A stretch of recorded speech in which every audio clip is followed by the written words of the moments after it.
All right, welcome back to Better Kansas City. She is a NASCAR driver. That's right, I said she. And she's a new mom who also has time for a reality show. Driver Angela Ruch joins us ahead of the big race this weekend. Thank you for being here today. We appreciate it. And real quick, we have to say a happy 2-month birthday to your son, right? Yes, 2 months old today. What is his name? His name is King Knight Rook. King Knight Rook, which I love. Number one, let's talk about the chess references in it, though. What kind of inspired that name? Because that's a unique name. It is a very unique name. So actually, my husband picked it. Really? Yeah, and so we just wanted a bad name for him. It's obviously a big name to live up to. Yeah. And Mike's like, why don't we just name him King Knight Rook? All 3 chess pieces. And I'm like, that's awesome. I'm like, absolutely. So do the bishops or their pawns feel like they get left out? Oh my goodness, look at the little baby. Isn't he perfect? You guys, we're not going to show anything else or do anything, no more interview. We're just going to put the baby pictures up. Those pictures make me so happy. Absolutely adorable. And they grow so fast. Yeah. Now, he wasn't happy there. But. This was an adoption experience for you guys, and I know you said he's been traveling on the road with you. Kind of just walk through that. What was that like, and how are you handling motherhood right now since you are so busy with racing, with traveling and doing interviews like these, and then with the reality show working as well? It's definitely intense, I will say. The adoption process was a little bit of a struggle in the beginning. We had 3 failed adoptions, and it's tough. You build a relationship with these birth moms, and you expect to, you become, family and friends with them, and you expect to get the baby in the end. Unfortunately, those 3 didn't work out, but now we have amazing little King, which has been a blessing. But it's tough juggling. It is, trying to find the time.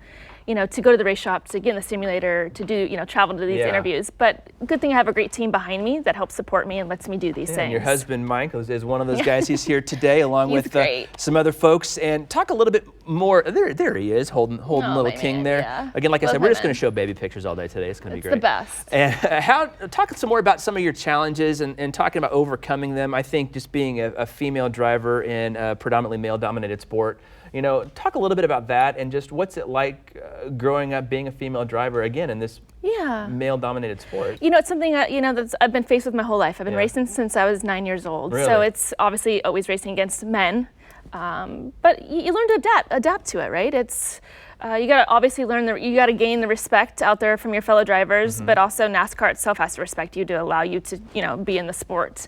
So I definitely think I've made a name for myself, and I'm doing fairly well in it. Okay. So well, let's talk real quick about your reality show before we got to let you go here. Where can we see that, and kind of like what's the gist behind your TV show? Yeah. So my husband and I have been filming for the last 4 months. It's called The Rook Life, and it's basically my journey. It's I sell all my real estate. I go to my husband, sell all my real estate, and want to give it one last shot in NASCAR.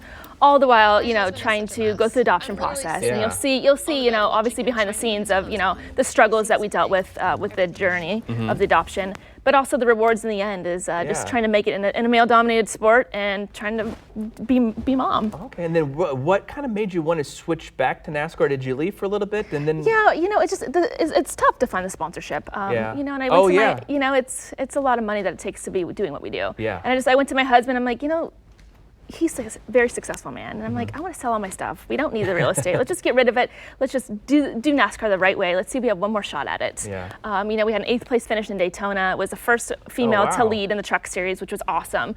I thought we had a shot to win. Unfortunately, we had a motor issue.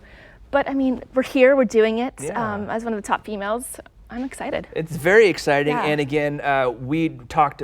Jennifer Jo Cobb is our hometown racer. She's one of the truck racers that's going to be racing this weekend as well, and her story is, it's similar in yours, like always looking for ways to be really competitive out on the track and to keep going. Yeah, so I love Jennifer. She's a great friend of mine, and we always kind of talk back and forth, and it's been a struggle for both of us, but we obviously, we deserve to be out there, and we're passionate about doing it. So we'll see if we can give him heck tomorrow. Yeah, well, she posted a picture of you guys last night on our Instagram and Facebook and everything. So it's just cool to see you guys hanging out. And real quick before we let you go, I want to wish you a happy early Mother's Day on Sunday. I know this is your first one, It is my first, So how exciting is that? Oh, I'm super excited. Mike, my husband. You got big plans? He better. Okay. All right, we're just making sure you're getting taken care of, Angela. Well, best of luck to you this weekend. So excited to see you out at Kansas Speedway. And you're racing on Saturday, correct? Friday night. Friday night. You can catch her out there at Kansas Speedway.